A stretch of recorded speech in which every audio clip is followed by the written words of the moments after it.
time for people to jump in. And a special thing about that second weekend is? Well, you'll get access to 2 additional classes. So you can play all 5 classes, which is important to us because the second weekend in particular, we want to get as many people as possible onto the servers. We want to stress test the game to make sure that all of our server infrastructure is in good shape for launch.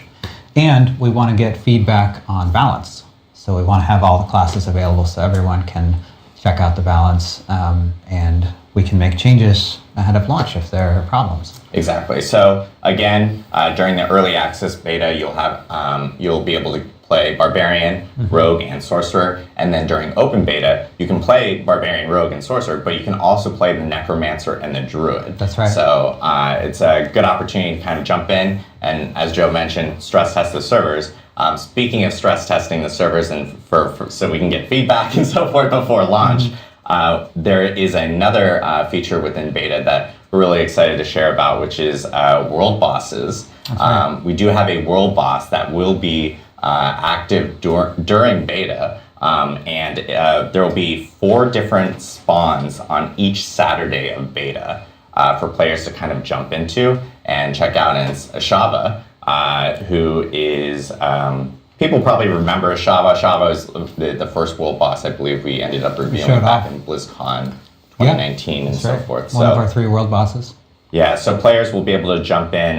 There's going to be 4 different times, like I mentioned, because, again, we want to make sure that players from all around the world can actually jump in during beta during these moments. And it gives an opportunity for people to kind of experience like a whole new thing within Diablo 4.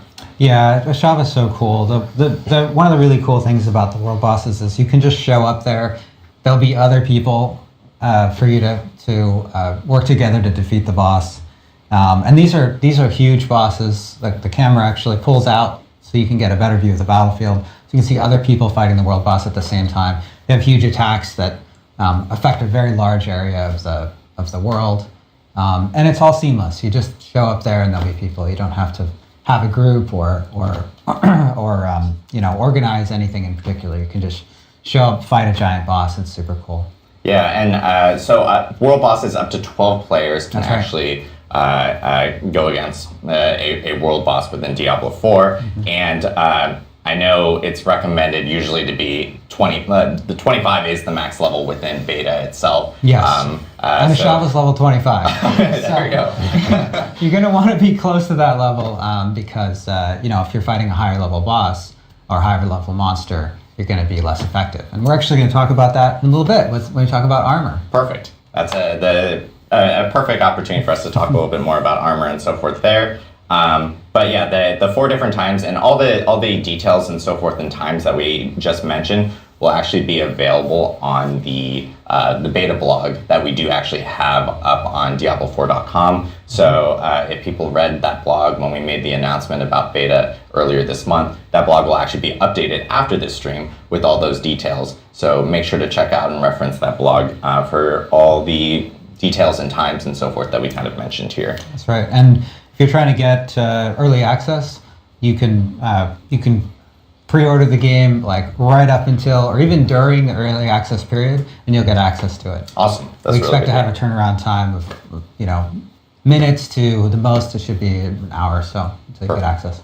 Cool. And then a really popular question that we've gotten from the community is min specs and recommended specs. And I do want to note, if you're playing on console, on PlayStation 4, PlayStation 5, or Xbox One or Xbox Series consoles, that is also available for beta. So players will be able to actually jump in during beta on those consoles. But for PC, we actually do have those min specs and those recommended specs that we can showcase here really quickly for everyone.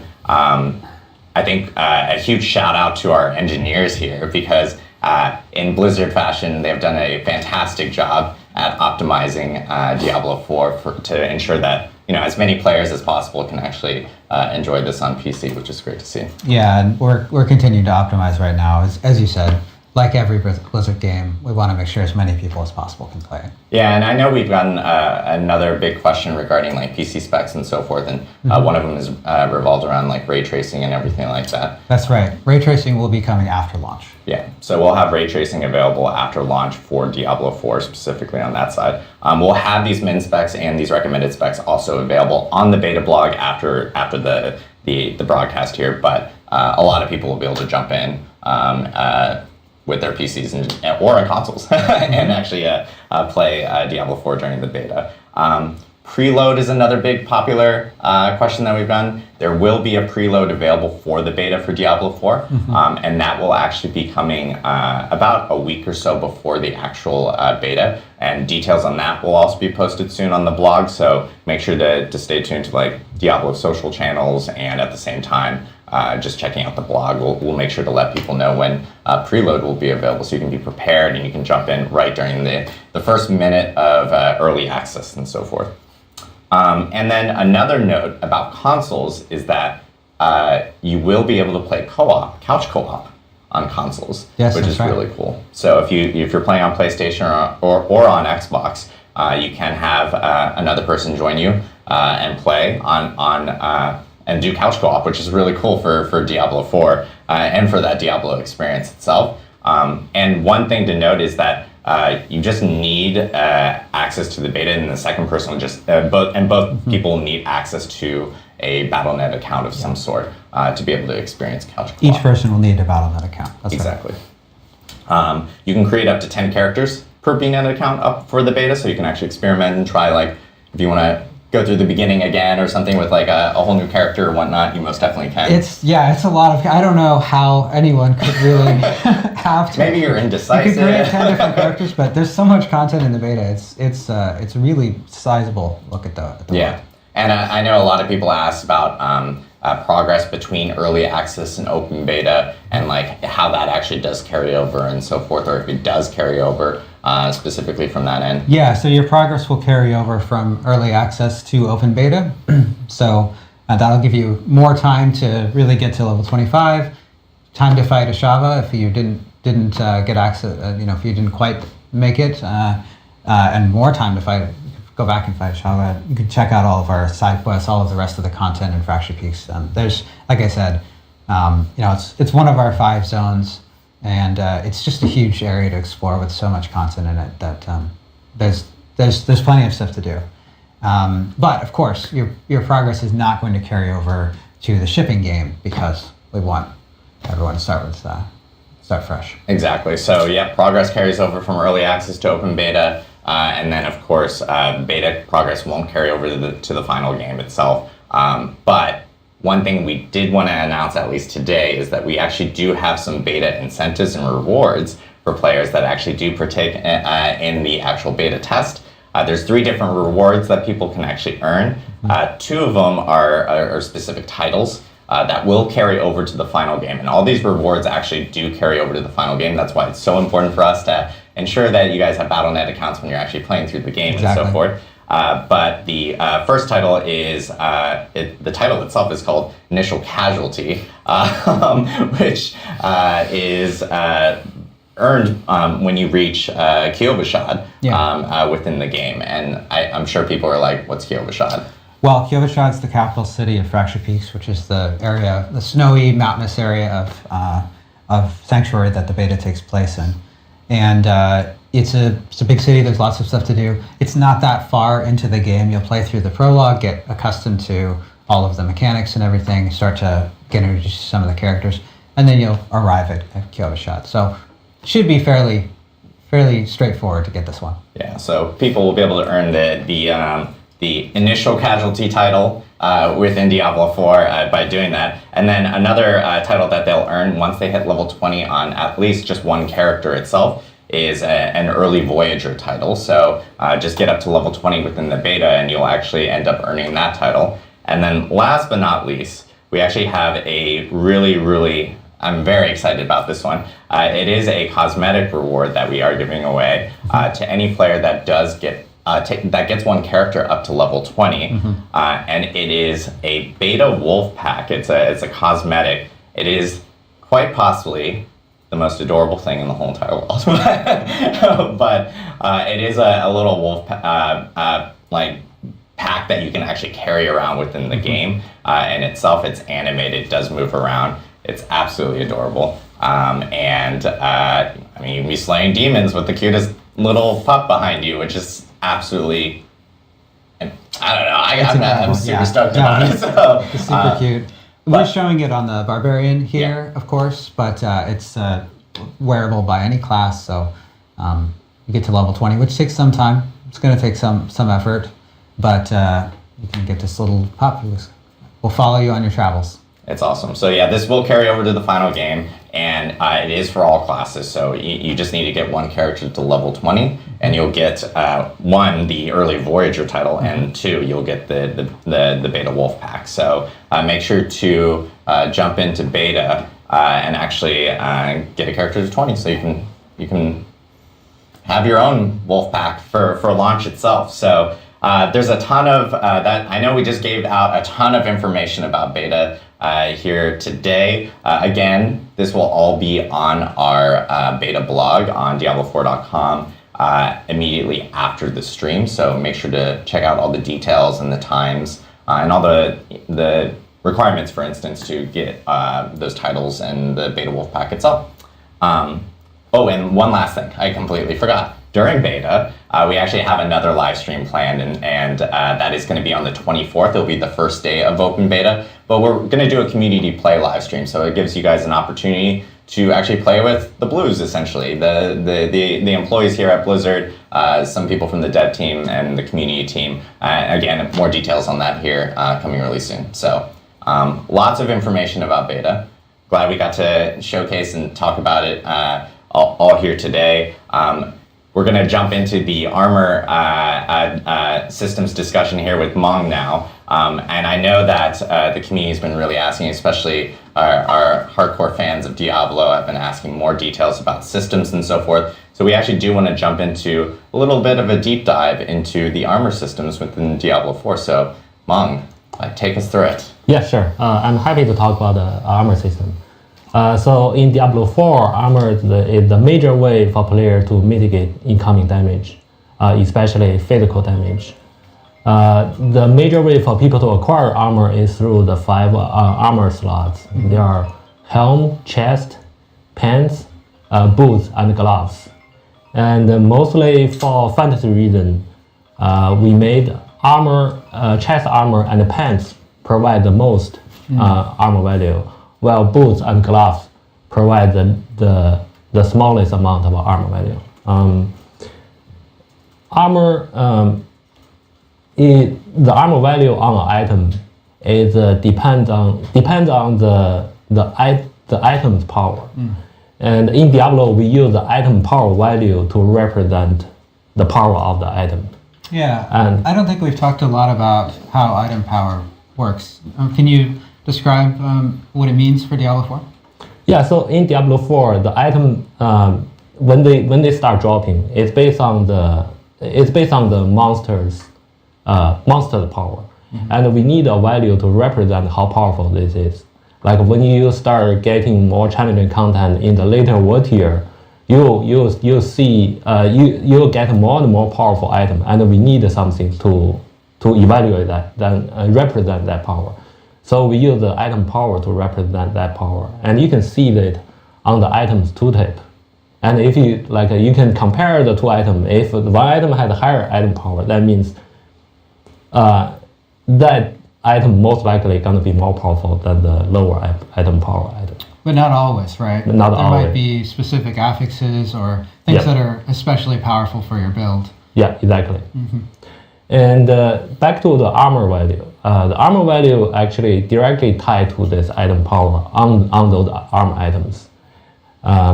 It's actually scaling linearly with those item power. The higher the item power, the more armor value that item provides. And that's so that we know that we have some baseline for how much damage mitigation the player has. Exactly. Because of this, when you loot higher power items, you naturally gain higher amount of armor. And therefore, it's guaranteed you always have a certain amount of damage mitigation against physical damage. And so, so armor works differently in Diablo 4 than it did in Diablo 3, right? Yeah. In particular for elemental resistances. Yeah, exactly. Like in Diablo 4, this is kind of like a long story. Like because of the mechanic, we made sure the item, the player have a certain amount of damage mitigation against the physical damage. But then we found out some monster they are doing non-physical damage, and that cause trouble for the player. Like for example, there's a dungeon boss only deal shadow damage, and that caused some serious balance problem for the encounter team, because for people who have a reasonable amount of shadow resistance, that boss is not that hard. But some people, like when they have 0 shadow resistance, the boss is almost unbeatable. Like they will always get one shot for this boss. And players at low level, they might not have access to as much shadow resistance. They might not be as familiar with the game. Exactly. So to solve this problem, what we did is we made some change to the armor system. So armor not only absorb or mitigate incoming physical damage, we also make it absorb a certain amount of non-physical damage. So how it works is like this: for whatever percentage the armor absorbs physical damage, it also absorbs half of that amount of non-physical damage. For example, your armor absorbs 60% physical damage, so your armor will also absorb 30% of all the non-physical damage. So fire damage, shadow damage, and so on. Exactly. And because of this, people now also gain some amount, not a big amount, but some amount of mitigation against non-physical damage. So that shadow boss is still challenging for people with 0 shadow resistance, but it's in a much more controllable way. And as players level up and they get access to higher world tiers, those world tiers actually have a penalty to your elemental resistances, right? So you're going to have to really make sure that you're keeping up on those resistances. Yeah, exactly. When you get to higher world tier, we added more penalty for the player to make the higher world tier more challenging. And so you will have we put some 20% penalty from world tier 2 to world tier 3 for the resistance. So you gain 20% less resistance. And from world tier 3 to world tier 4, we put even higher penalty, it's 40%. So world tier 4 will be a lot more challenging than world tier 3. But players have access, as they're getting up into those higher levels, they're also getting access to more sources of elemental resistance, right? Yeah, exactly. We added the elemental resistance into various in-game system, like a skill tree, like item affixes, like a paragon system. You can acquire those resistance through more and more ways. We actually expose more and more ways for you to be able to acquire armor and resistance at the end game. So I think you brought some charts to show, like in more detail, how the mitigation works. Sure. So we have talked about like all the basic of how armor works. I want to dive a little bit deeper into actually how armor affects players' gameplay experience from level to level.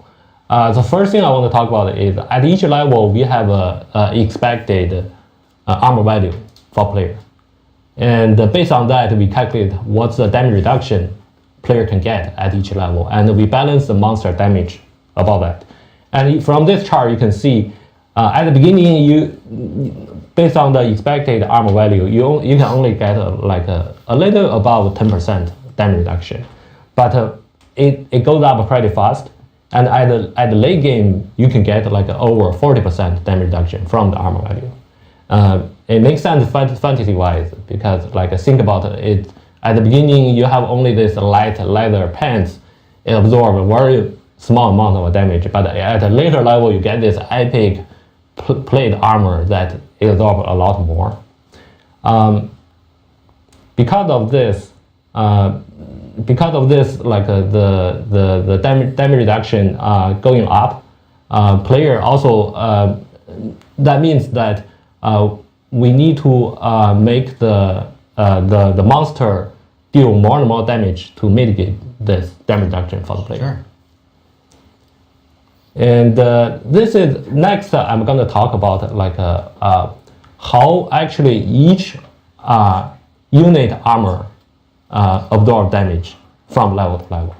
Yeah, because I think we have another graph here that goes through the Yes. armor. So you see, like it's opposite to how much damage reduction we expect for player to get from level to level. It's from lower to higher, but actually the damage reduction per armor is going down with level. So per point of armor Yes. that I have, this is the chart that shows how much damage reduction that what single point of armor gives me Yes. at a given level. Okay. And at the beginning, like you can see from this chart, like every 100 armor can absorb about 5% of damage reduction. But it goes down pretty fast early and slow down at the end. And at the end, you can see it like each 100 armor can only absorb 1% damage reduction. We make it work this way because we want to make sure that designer have room to add more armor bonus at the end game. We try to avoid the situation like at the beginning you get to a pretty good amount of armor, then you totally forgot about this stuff.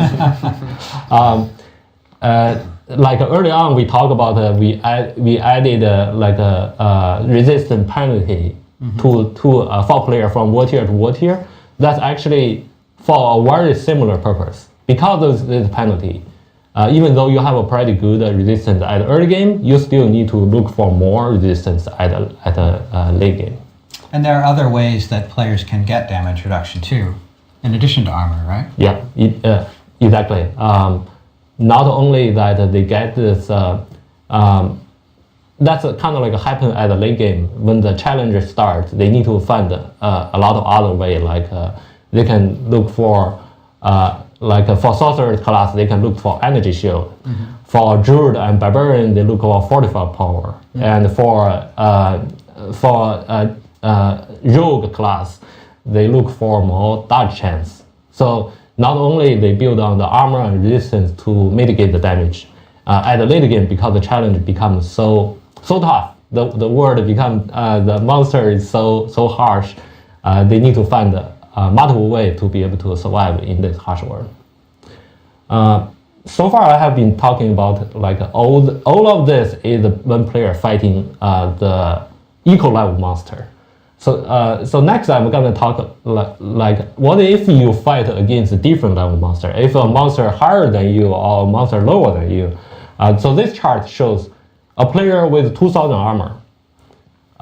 What happened? How much damage reduction it actually absorb for that 2,000 armor when they fight against different level monster? And you can see like the higher the monster level is, the less damage reduction this 2,000 armor actually absorb. And you can see like at a lower level, they actually already like reach the damage reduction cap we set for armor, which is 85%. But when you like for 2,000 armor, usually the player can acquire this amount of armor around the level 30. Right. But if you see this level 30 character when they fight a level 100 monster, the 2,000 armor can actually only absorb 5% of the incoming damage, which is pretty minimum. So that means when a player for them to challenge a higher level monster, not only the monster deal more damage, they also penetrate more of your armor. So I'm going to need more armor as I level up. Yeah, yep. During level up campaign, like while you're doing campaign, or you do the open world content, it's not a big issue because most of the monsters scale with you. But when you do the end game content like a Nightmare Dungeon or Helltide, a lot of time you're forced to fight higher level monster, and in those cases, you will take this built-in punishment to for the player. So you need to find a way to mitigate that the more damage. Some people they build up their offensive power. They try to finish the combat faster so that they can take less damage. While other people they find all the way like we said, going through Paragon system, skill tree, item affixes, and legendary power, using all the ways to mitigate that harsh punishment. We also added damage mitigation to monsters in Diablo 4, right? Yeah, exactly. That's what I want to talk about. So we used to not have a damage mitigation for monsters. So monster used to not have armor. So however amount the damage player deals, that's however amount of damage the monster gonna take. So it has an advantage. It's pretty straightforward. It's really easy to understand. But it also has a problem, that is whenever we want to increase the monster's defense power, the only way we can do it is through increasing the monster's hit point. Like we say, from level 31, a monster from level 31 to 32, we want to increase their defense power, the time to kill, by 10%. That means level 32 monster gonna have 10% more hit point of life than the level 31 monster. If you do this from level 1 to level 100, and at the end it ends up with a super big number, like billions or even trillions. And for player to be able to kill this monster in a reasonable time, the player needs to deal billions of damage. And in Diablo 4, we show this damage number as the floating combat text. We cannot hide it. And so because the number is so big, so long, it covers a big chunk of the screen. Yeah, it's hard to understand too. Reading, combat in Diablo is really fast. You want to be able to quickly understand how much damage you're doing. Yeah. And we're trying to keep the numbers down. Yeah. We try to solve this problem. Also, we get a lot of feedback from community. They also don't like this. I know the community has talked a lot about big damage numbers and so forth, and like Diablo 3, for instance, and so forth. So yeah. Yeah. So therefore, we decided to add this damage mitigation, or we call it monster armor.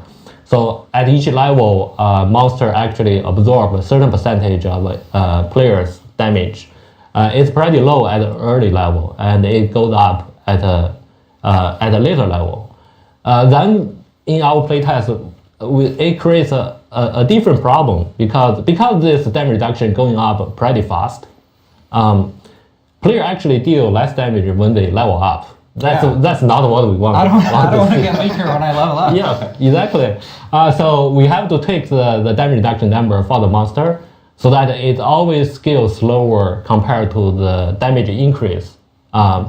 Damage increase for the player. So it's player's damage deal to the monster still increase from level to level, but now we have a pretty good way to control how fast it increases. And therefore we get the damage number at a very late game into a pretty reasonable space. That's good. That's nice. Awesome. Well, I know we talked a lot about the armor systems here, and even just the fact that monsters themselves will have armor, which is new for Diablo in itself. But I do want to spend some time to talk a little bit about strongholds, because we have Art here, who's our lead world designer. Art, I know, has been focusing on strongholds and has a lot to talk about. Strongholds themselves is a brand new feature within Diablo 4. Yeah, absolutely. So conceptually, strongholds, they are places of importance to the world and the people of Sanctuary that have been overrun by evil. Pretty simple, right? So the way this ends up working in practice is as you're exploring and navigating the huge world of Diablo 4 in Sanctuary, there will be multiple strongholds in each of our 5 zones for you to discover. And these are completely unique. So each stronghold is a unique location. They have different stories. They have different gameplay objectives, bosses. Even some of the rewards are unique to each specific stronghold. So much like our campaign, these are private experiences. They're just for you or you and your party if you choose to bring some friends. So once you've completed the stronghold, then the space becomes something that we refer to as a public space, where you then might encounter and interact with other players if you want. That's cool. So, like, what type of spaces can strongholds themselves end up kind of like changing to after you end up encountering them and maybe like conquering them or going through them yourself? Yeah, so that's like actually one of the things that I'm most excited to talk about the system is that when you conquer a stronghold, there's a lasting impact on the world, and we actually unlock a bunch of additional content for you to explore and engage with after the fact. But I think I want to talk about that a little bit later. All right. I think we have footage as well for the strongholds that we can actually like kind of throw up here, and maybe you can explain like what players are kind of experiencing, or like what they would experience when they're going through a stronghold. You brought a clip? Yeah, I did. I found it. Nice. I found a clip on the floor. Found a clip. The stronghold you're looking at here, this is called Hope's Light. In the jagged shores of northern Scotland, there's this great lighthouse called Hope's Light, and its flame has been extinguished. The port town of Merwin nearby is particularly affected. It's the only port town in all of Scotland. They consider this a sacred place, and obviously the sailors of these perilous waters, they kind of rely on the lighthouse to navigate.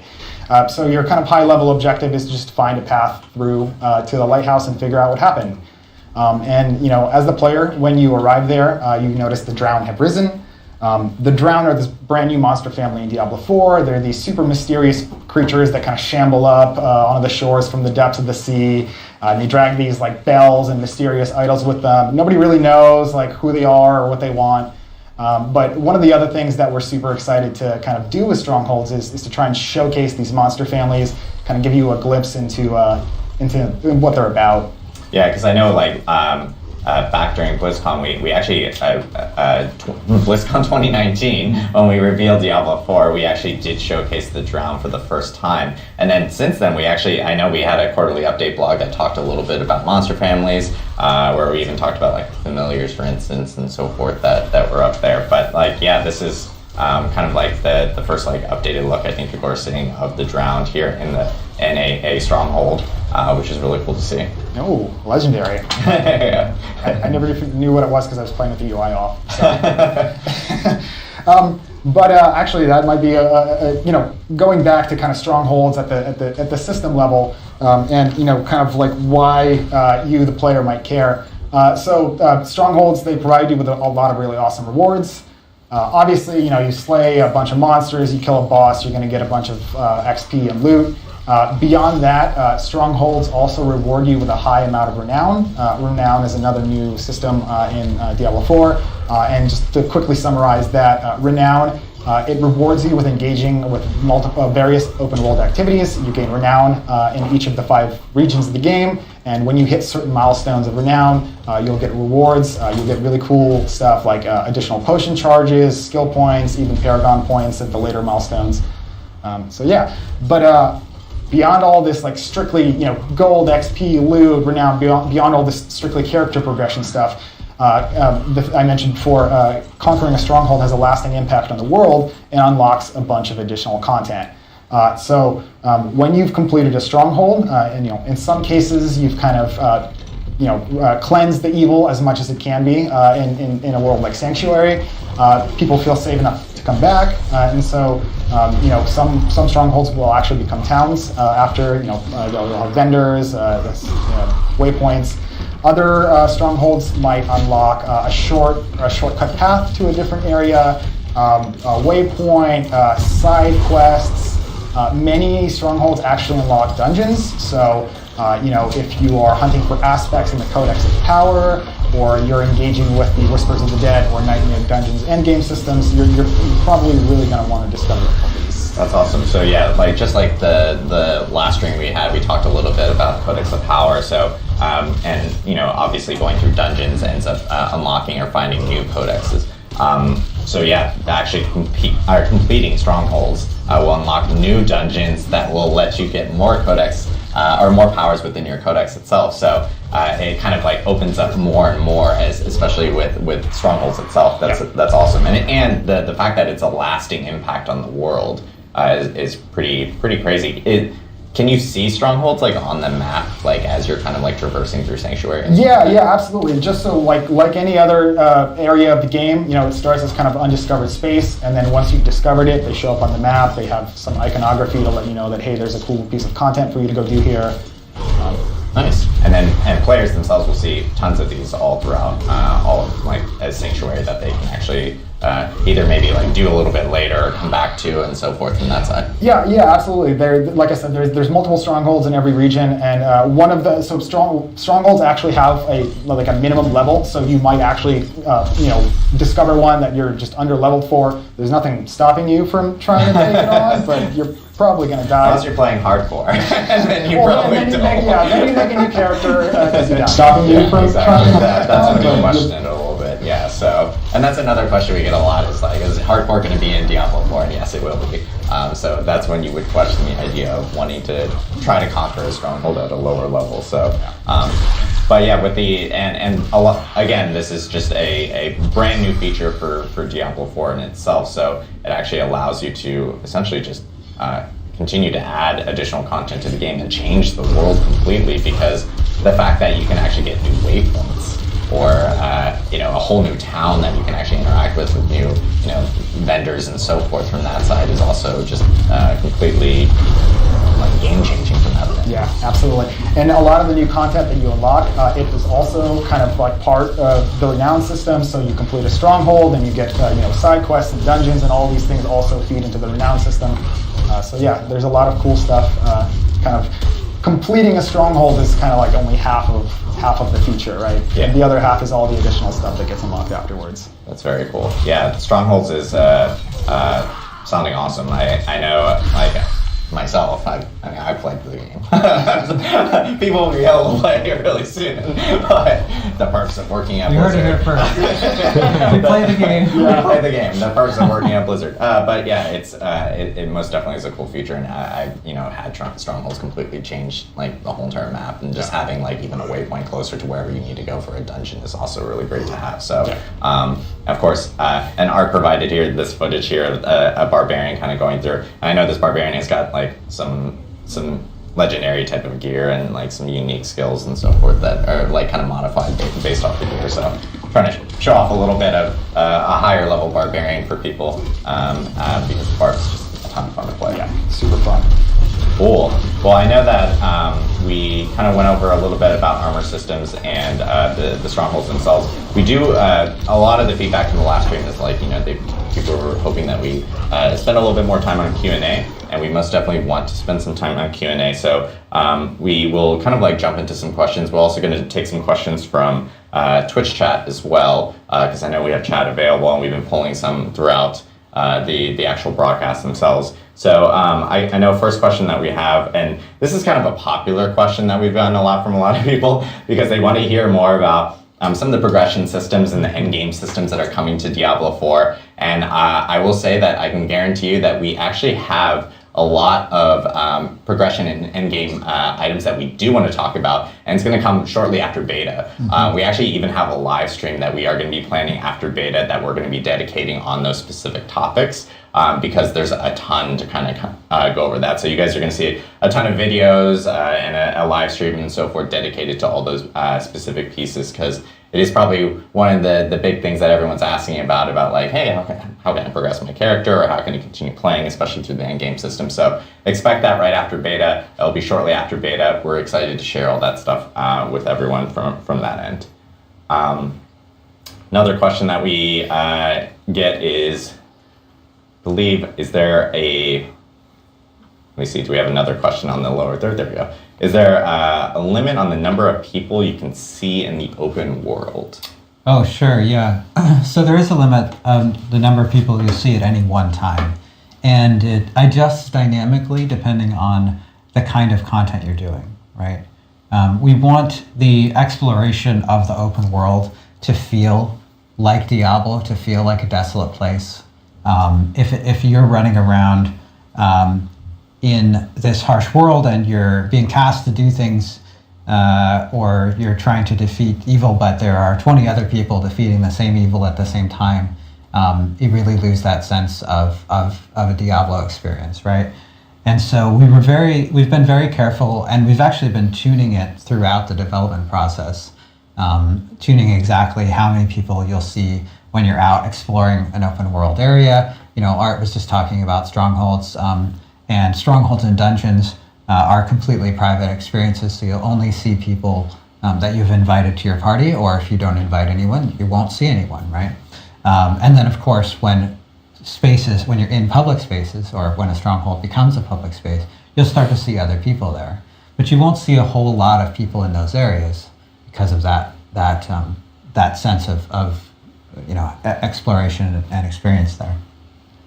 Now, when you're doing content that benefits from having lots of people at once, like you're doing at Java, you're doing World Boss itself, in the beta, or you're doing an event that the world has events that show up dynamically. If you're doing events like that, you might see more players congregate in that area. And then when you go to a town, that's where you're going to see the most other people. You're going to get to see everyone else's cool gear, and you can form parties and engage in various social activities with other players there. So our town hubs, if you think about Kyovashad and open beta, you'll see lots. It'll feel like a city. There are people running around, and then when you head out of the city into, the frozen wasteland, it'll feel like a frozen wasteland. Nice, awesome, very cool. I know we have a few other questions here that I'm just gonna kind of spit fire out as I kind of see them.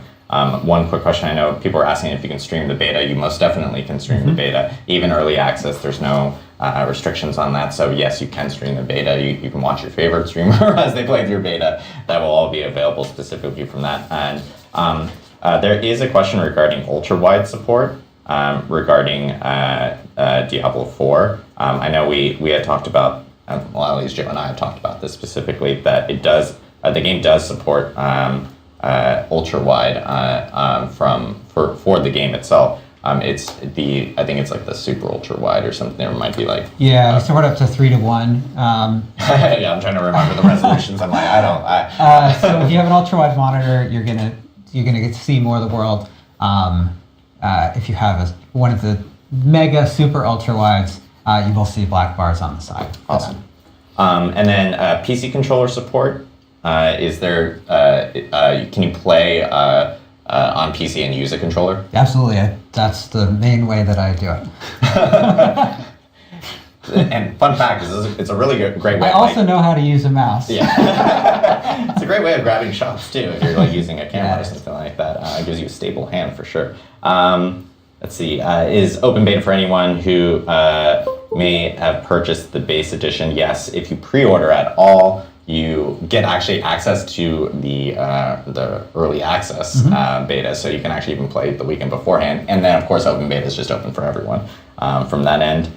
Is Diablo 4 going to have seasons like 3?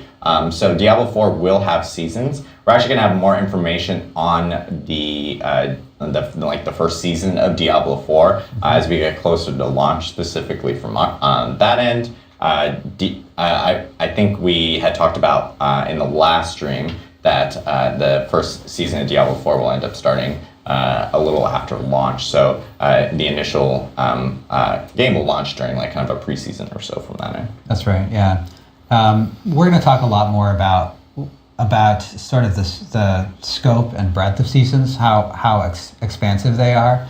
As we get a little bit closer here, and we'll be able to talk more specifically about what kinds of stuff are coming to season 1 and our plans to really expand that feature. But the key thing to know is that our ambition here is to make the seasons substantially meatier than we've seen in the past. We really want this to be a live game that's changing with every season, introducing new gameplay elements, and it's something we're putting a lot of work and effort into developing. There was a question about, because I know we had talked about this when Diablo 4 was originally announced, about runes and rune words and so forth. question about runes and rune words. Are they going to be available in Diablo 4, like right at launch, or is there any plans in the future and so forth from that side? Yeah, so, this is one of the really interesting things about developing developing the game and showing it off. Like we've tried as we developed the game to talk about everything that we're doing as much as possible. And one effect of that is that because the game is in development, we're experimenting with things, and we're, if you look at some of the shots of the skill tree that we've showed, it's changed dramatically. As we've looked at player feedback from showing it off. That's the great thing about showing stuff off, is we can get feedback from players and make adjustments, right? And it also means that sometimes we'll announce features like rune words, and we'll realize that, like, this needs more time to get right. And we know, especially with something like rune words, that it's something that players, because it's an existing concept in Diablo, right? Like if we made up a name and said, oh, here's this new system and it's super cool and here's what it does, great, no problem. But if we say, oh, here's this new system and it's rune words, and players say, well, I remember what rune words were, and this is not rune words, then we need to make sure that we're fulfilling the player expectations there. And so that's something that we plan to return to in the future. Cool, awesome. In the game, are there like achievements and so forth for players to potentially like earn or whatnot? I guess it's almost kind of like we kind of most definitely have some sort of way of being able to track like specific goals or whatnot within the game. Oh yeah, of course. So there are achievements. There are also a number of challenges that you can do. There are class-based challenges. There are challenges that are associated with particular content. All kinds of cool stuff.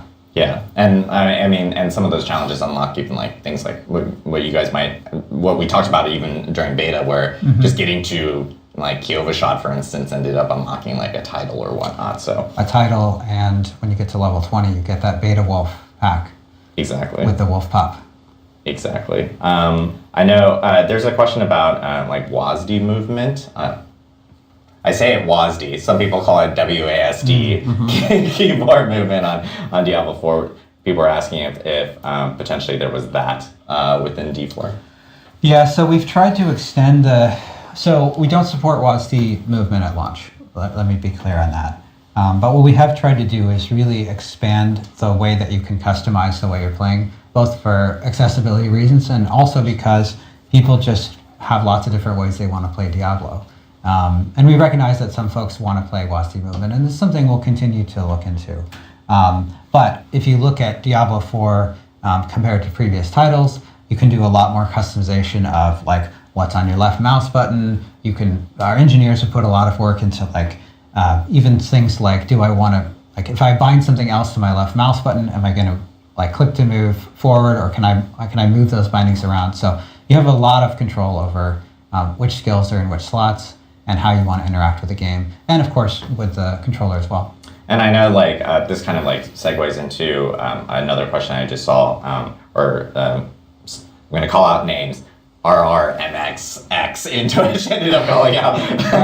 That's why I'm not calling out name. I'm going to butcher everyone's name. But they were asking about like accessibility options within Diablo 4, and I know we have a team that is like our UI and UX teams have been like super dedicated on making sure that we can hit as many audiences as possible with D4. And we actually are planning on going into like a detailed like summary of all the accessibility options that are going to be incorporated into D4, so that obviously more players can enjoy and take part in the world of Sanctuary. So it's actually really cool. So we'll be going into more details on that. Party size. A lot of people are asking like how big are parties within D4 specifically? 4 players.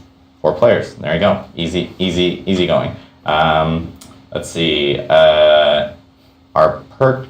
I know we haven't gone into like details about like skins and store. We will before launch, but so we'll get back to like purchase skins and being available on all characters and stuff. We'll have a whole detailed list on that. And then this is a fun question for you guys. What are your favorite classes, and would you guys plan on maining during launch? Each of you, I guess. All right, I'll start. I usually say rogue. That's mostly because I think we did such an incredible job fulfilling the fantasy of having like a hybrid melee ranged class, or I can take like skills that are ranged skills and skills that are melee skills and really use them seamlessly between. That's actually something that we got when we developed the barbarian. We knew we wanted to have this weapon master that's wielding just lots and lots of different weapons. And so we developed the arsenal system for the barbarian. And a consequence of that development is that it solved this sort of problem we had with, like, well, do I have, if I'm a ranged class like a rogue that also, part of the fantasy is being a ranged class or a melee class or some mix, and do I have to like go into my inventory and switch to my melee weapons, and how does that work, right? So we were able to use some of that same tech to make it really a fun experience. Nice. What about you, Mo? I'll mostly focus on playing. My first character will be a sorceress because I have that fun memory, like farming Mephisto with all those D2 memories. yeah, with my lightning static sorcerers, and also I play a lot of sorcerers also in Diablo 3. So I'm always like get like emotional with the fire code and the lightning kind of a fantasy of sorcerers. For me, I think it's a tough choice between Rogue. Like Joe said, I really like the kind of like positional requirements and the fast movement pace of playing that character, or Druid. I really like the kind of the hybrid element. I've been having a lot of fun with like kind of hybrid werewolf caster builds, experimenting with them lately. So I think that might be what I'll go with on release. Yeah, I think for me, Druid for sure. I've been playing. Druid was when the expansion for D2 came out, I just dropped every character and just only focused on Druid. I've always loved playing that type of class fantasy in any type of game, even like WoW, for instance. I always played Druid. But I will say Rogue is really good. Rogue has like if you want flashy, Rogue is most definitely super flashy. Like the idea that they even have skills where you can like literally throw your daggers into someone and then jump to them is like the most flashy thing in the world. So I'm going to end with one last question because I know we've been getting this a lot, and it's regarding trading within Diablo 4. And I think there's like nuances and so forth, but people are asking, is there trading in D4? Because obviously like D3 it was almost non-existent. So yeah, it's people are curious to know how that works in D4. Yeah, we get this question a lot, and we're continuing to, trading in D4 is less restrictive than it is in D3, but it's by no means wide open trading. And we know that there are lots of players who enjoy the trading, like enjoy the game for the trading experience, and that those players would like to have as few restrictions on trading as possible. And so we want to support that to the extent that we can, but we also want to protect the core game loop of killing monsters to get loot, right? And so there are some restrictions on trading to further encourage the situation where the best way to get the most powerful loot is to kill monsters. That's sort of our overriding directive there.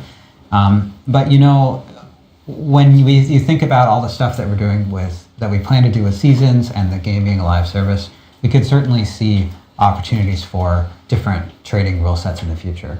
Cool. Awesome. And I'm going to answer this really quickly because everyone's like spamming it. Yes, there are treasure goblins in Diablo. Oh. People are like, are there goblins? Are there goblins? Yes, there are treasure Yes. goblins in Diablo 4. So, thank you guys for joining us today on the Diablo 4 live stream. Well, I will note this is actually the end of where we will be talking about some Diablo 4 stuff. We do have one last thing we do want to do. This is not related to Diablo 4, so I do want to just like set expectations here and so forth. But we actually do have some special guests, including this wonderful pie that's sitting behind me that I'm sure a lot of people are like, what's going on? I don't understand why a pie is here. But we do have some special guests today. And I do want to introduce 3 people here. First is the GM of the Diablo franchise. It's Rod Ferguson. He's actually joining us here. He's actually going to walk in slowly. We're actually going to start to shuffle around here because we're doing this live. So Really? We're doing it live? We are. So, and look, I get to be a reporter while I do this, but And we also have two other guests here. We have Neil. Oh, sorry, no problem. Neil is going to be walking in, and Esme is also going to be walking in. Well, she's excited to do this, by the way. I mean, I'm excited to do this. She's so happy to do this. But I do want to like at least let people know. We have a camera here. Look at this. We got like we're production company, everything. Like you know what you're doing. Exactly. So, Rod. Jesus, that's aggressive mic placement. Why are we here? What are we doing? What are we doing? So basically, what we're doing is we're following up on a tradition. I like the wave the hand, like look at that camera. One of the things that our team, the Diablo team, is a bi-coastal team. We have the team actually we're kind of like a national, international team. But when you think about our two main offices, we have Albany and Irvine. And one of the things we've been doing as part of the culture of the team, as we've become this one big team, is like share traditions and things that we do in the culture. And the Albany office has a great tradition around Christmas, which is they take donations for Toys for Tots. And as people donate, they're able to offer up a leader to get pied in the face. And the person who puts the most money as the donation is the person who gets to deliver the pie, and we thought that was great. When it's something we want to do as the full Diablo team and not just have it be in Albany. And so we did that. We raised a lot of money for Toys for Tots, which I'm excited about. And weirdly, shocking, I don't know how this came to be, I was voted the one who takes the pie. So surprise, it's me. Yeah. That's perfect. So we actually have Neil here. Neil, Hey, how's it going? You want to explain to everyone what you do on the team? I am a senior character technical artist. And donator to Toys. And donator, and the lucky person to do the deed. Exactly. So This is his last day on the job, by the way. So, Yeah. I've already packed my things. yeah. I have to like trade mics here back and forth. Everyone's like, but I know Neil is going to be pieing Rod in the face, and then we have Esme over here. Esme is the wonderful person that actually prepped the pie here. Esme, like, did you put? Because this is Rod. Yeah. I'm assuming you went through a lot of thought about how much whipped cream there should be. I In did. fact, I think you actually have extra whipped cream just in case. We want to it's make sure it's perfect. soft when it lands on his face. She told me the ratio of whipped cream to broken glass was hard to figure out. That was the thing she was struggling with. There we go. So yeah, so Esme prepped the pie for us, and we actually have. She actually brought an extra can of whipped cream, which we will be adding on top of the pie. I think Rod, this is a good opportunity for you to take your seat. Why does it look like Dexter's Lab? Like, why doesn't we have like it's tarped up like we're about to go kill people? Like, Yeah. I mean, This isn't Diablo. It's true. It's perfect. I've had this beard for like 28 years. This is probably the first day I've regretted having a beard for what's about to happen. I gotta say. I will say I know the whole team, like the whole entire Diablo team is watching right now. And They should be fixing bugs actually. Can we stop watching Diablo team, fix more bugs? We've been hyping this up within the team, so we're actually really stoked to share it with the community as well. So, Rod, feel free to take your seat. Take a seat. Okay. Why am I doing seated? I don't understand. Yes, and then we'll have Neil. Or actually, let me put this stuff down over here. Give that over here, and we're gonna grab